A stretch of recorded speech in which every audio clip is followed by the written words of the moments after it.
Hello guys, welcome to our YouTube channel, and today we are going to learn how to log into our Ayso University account. So let's get started. So if you want to log into your Ayso University, what you can do is just open up a browser. You can select any browser you like. I'm here with my Chrome browser. So after selecting a browser, in search bar you can search for Ayso University login.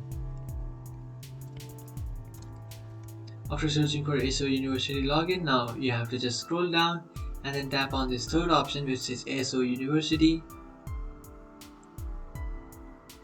After tapping on that option, you will come up to Ayso University's website, where you can log in your account by tapping on login, which is on the top right corner of your screen.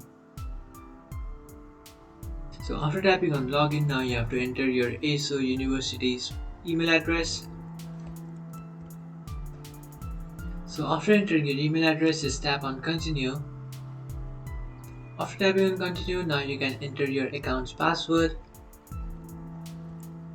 So in first blank you have to enter your password, and in second blank you have to re-enter the same password that you have just entered. So after entering your password, just tap on continue, and after tapping on continue, you'll successfully log into your Ayso University's account.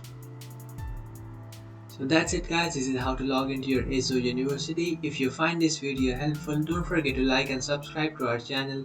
If you have any doubts, feel free to comment below. Thanks for watching.